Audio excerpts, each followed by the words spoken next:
Hello, welcome to Your Two Dads. I'm your co-host, Daryl Platty. And I'm your co-host, Joe Masano. Today we're going to have a little discussion starting into a deep dive on North Korea. Trigger warning. Think for yourself. Question authority. Say what you think. Speak the damn truth.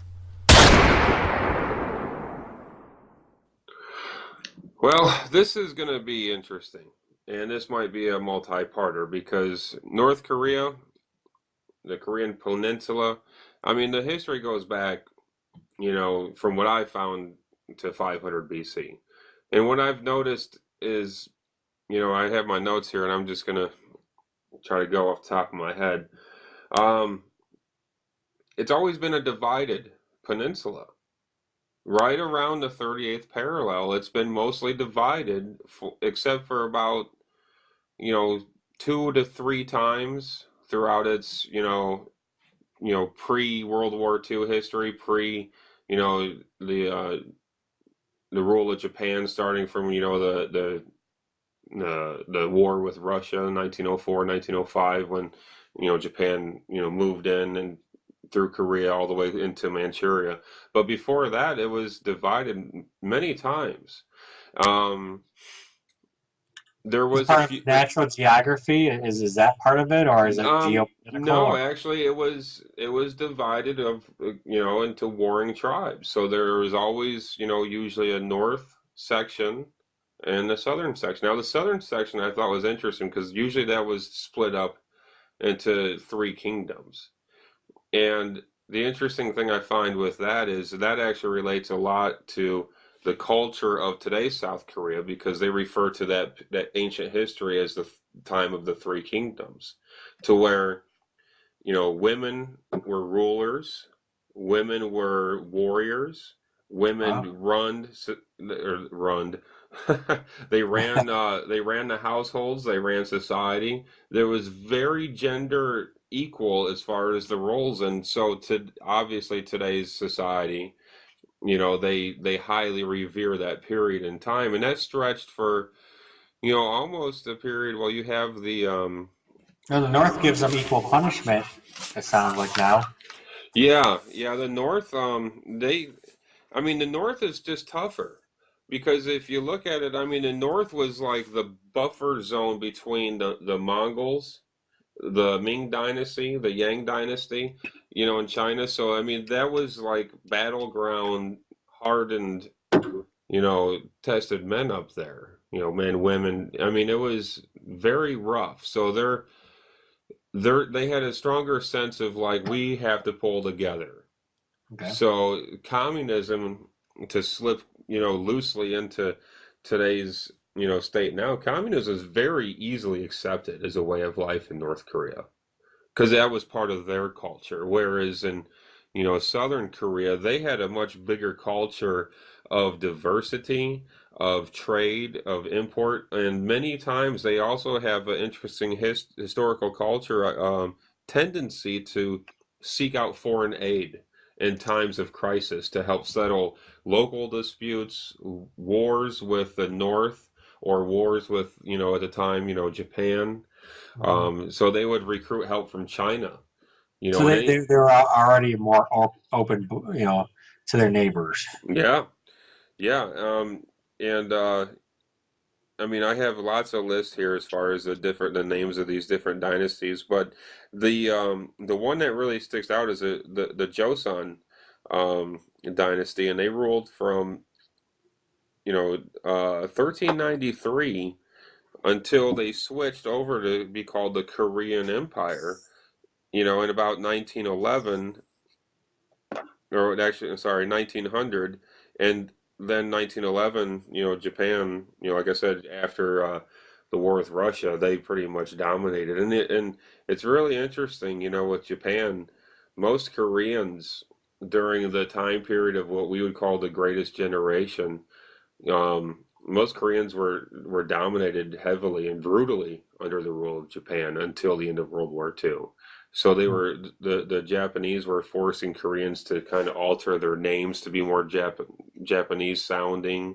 Um, They were forced to adopt a lot of cultures of Japan, and they lived under tyranny, brutal tyranny under Japan for 40 years Mm. until the end of World War II. And um, just the term Korea comes from uh, uh,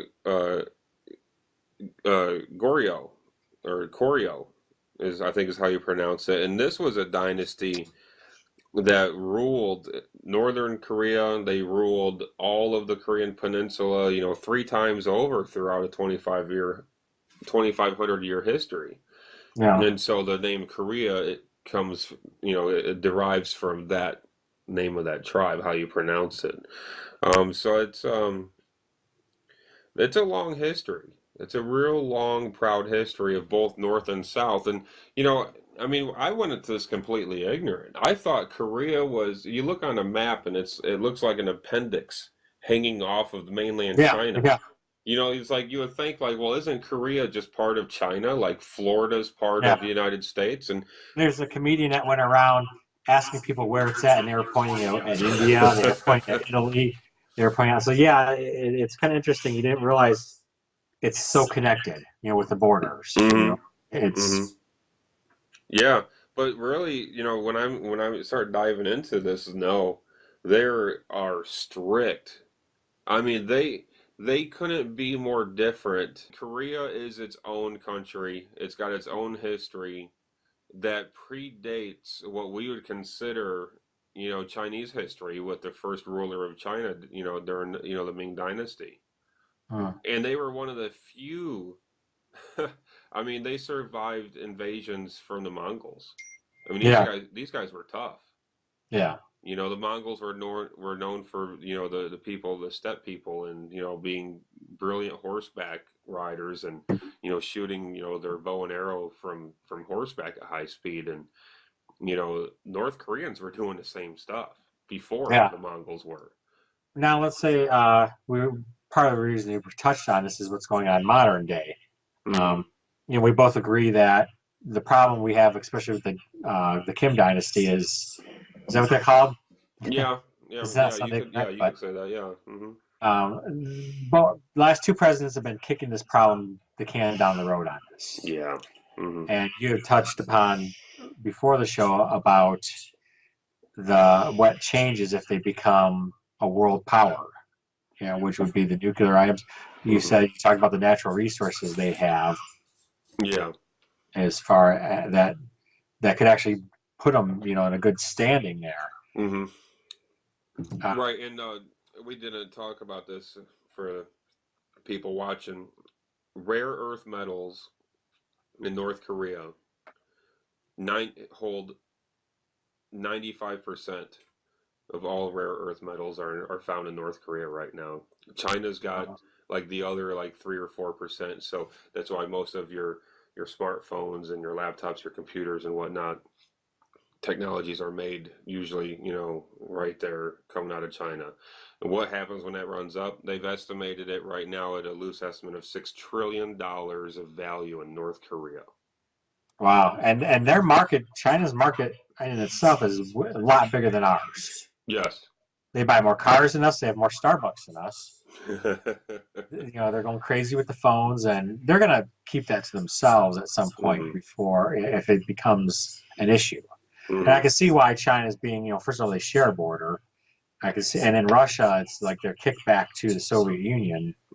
Well, they actually You share a know, border with Russia and yeah, China, and they're only and you got to 50 be miles friendly away from, neighbors. and they're only You're 50 physically miles away connected. from Japan. Yeah, you're physically connected. You have to be good hmm neighbors. So Yeah. I see why we're not going to go in there and we're not going to really put much of a dent on it. Mm. It's kind of an interesting thing where the society really respects the elderly and age. Mm. He does not have, everyone thinks he's a supreme leader and he's a god in that. And you see that in propaganda and it's forced, but Mm. he's not respected because of his age. He's not. And then one thing that happened too was when they had the famine. Yeah. A lot of black markets started, and the black markets are not being enforced. And it's funny because I'm watching clips of people being defiant hmm against soldiers, and my preconception was you better not look at a soldier wrong. They're going to take you off to a camp. Yeah. Now the camps have increased exponentially under him, and about the only thing that, from what I'm reading, is the only thing that they really enforce now is political dissidents. Mm. So the black market items, it's still enforced, but not like the political, you know, dissidence is. Well, yeah. If I can interject real quickly, Yeah. the little bit I know as far as like the social aspects of North Korea is in Pyongyang, the capital city. Hmm. There is a super upper class society of like the 1%, and most of these 1%ers live like the 1%ers of any capitalist society.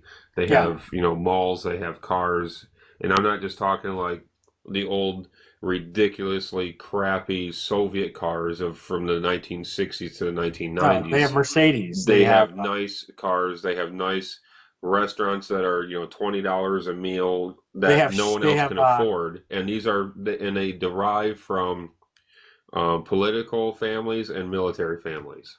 yeah, and there's a lot of millennials in that. And the Yes. problem too is a lot of those are just leaving, Yeah.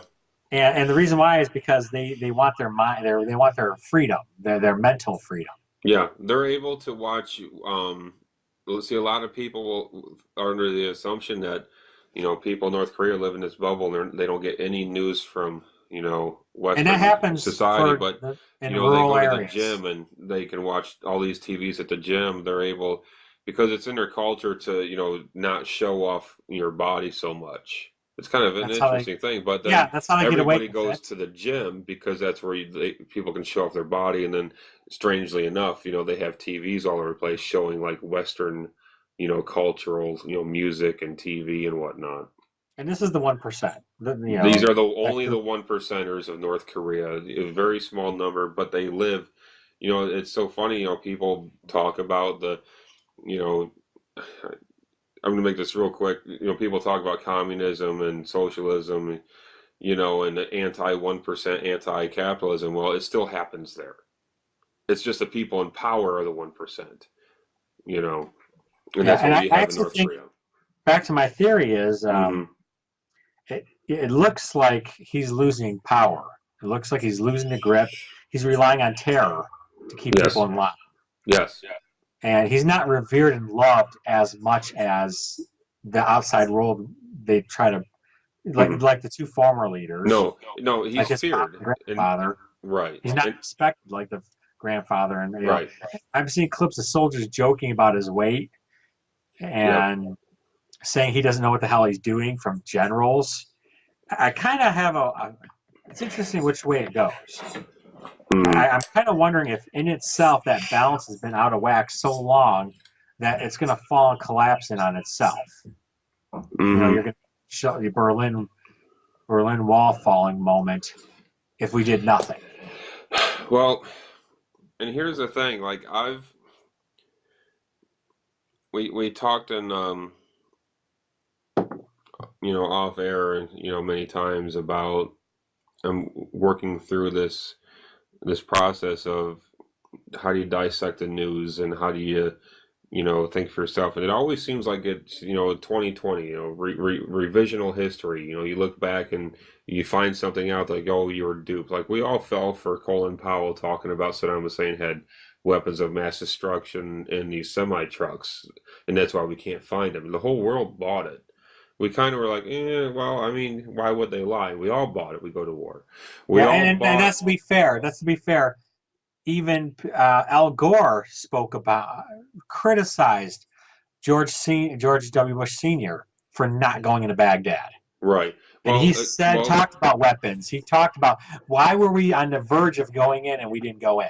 well, another point Go on in. George Bush Sr.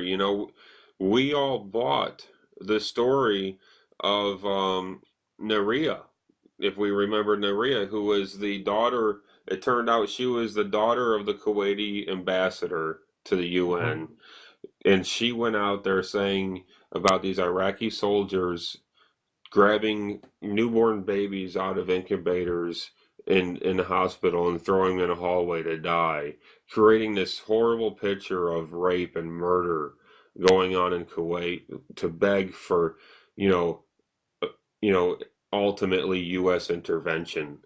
And that turned out to be a lie. That turned out to not be true, but yet the world bought it and we go into it. And now We this had our own ye interests on there me, too. They were a this, good market for oil. I mean, right, we and had our own interests there. yeah, and this Yeon Me Park, this girl who said that, she was raped at 13, then turned out she was raped at 14, and it turns out that maybe she wasn't raped, but her mother was raped. She said her father was killed in North Korea, and she had to bury him in the mountains, and it turned out no, his father died of colon cancer, and he was cremated.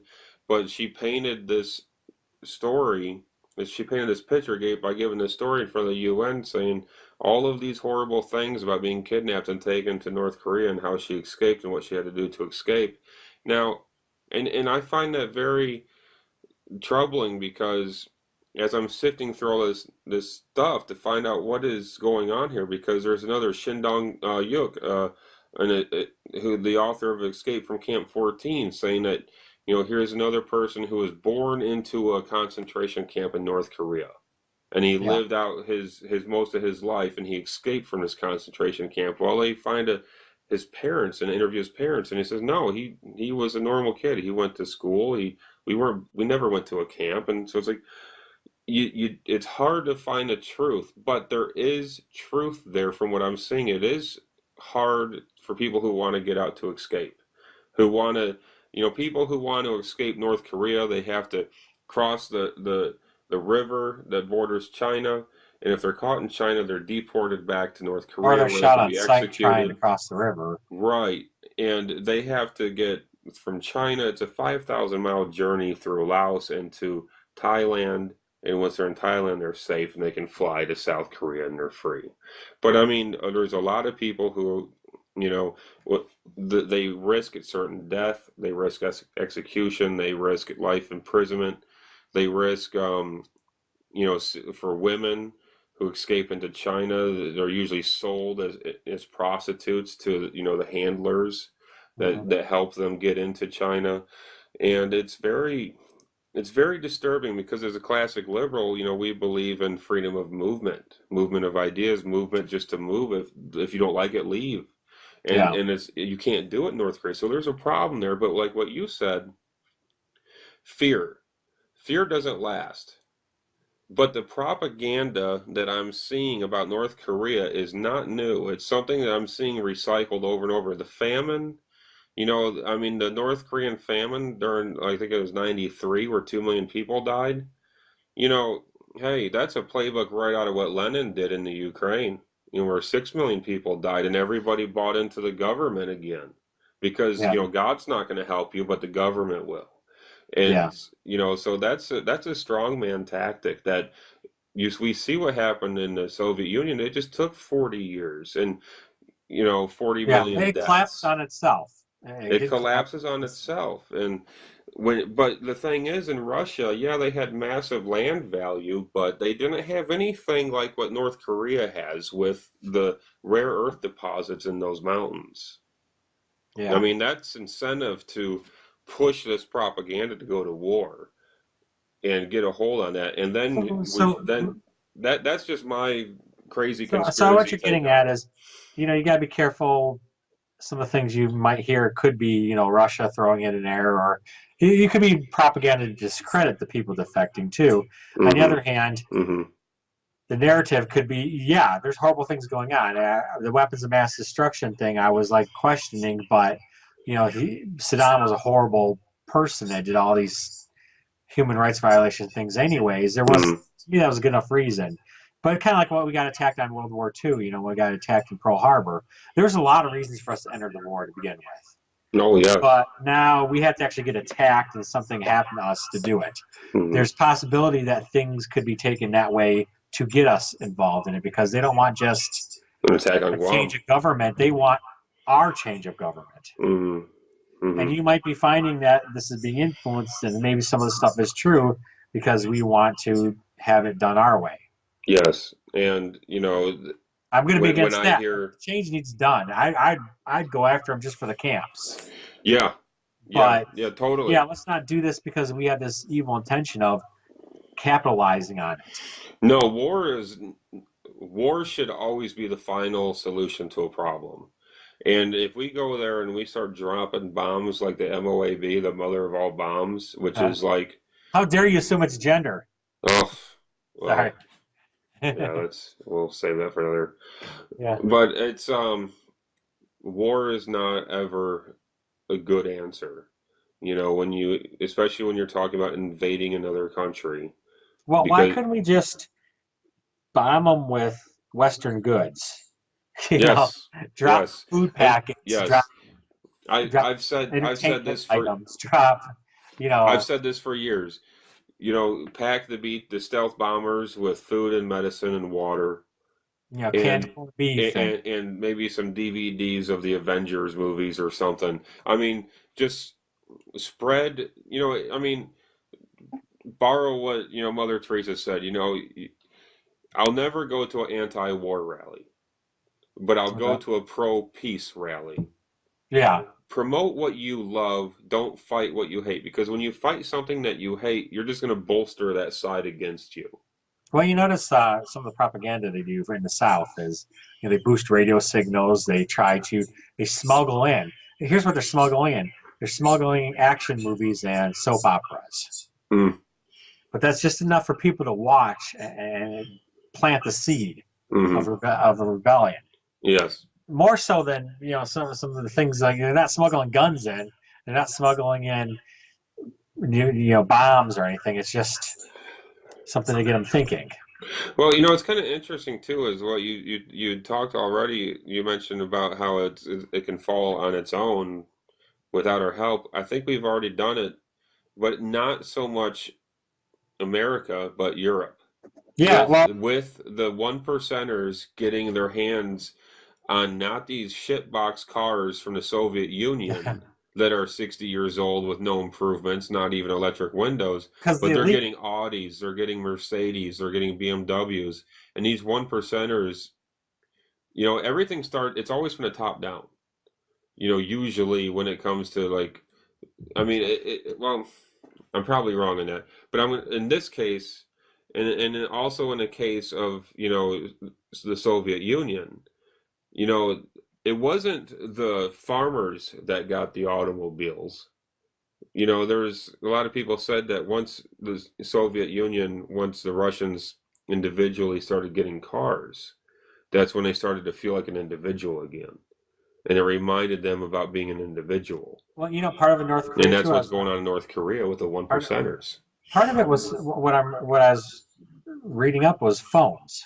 Hmm They have phones that have these controlled SIM cards that can only call North Korea, Yes, yes. but they're hacking them.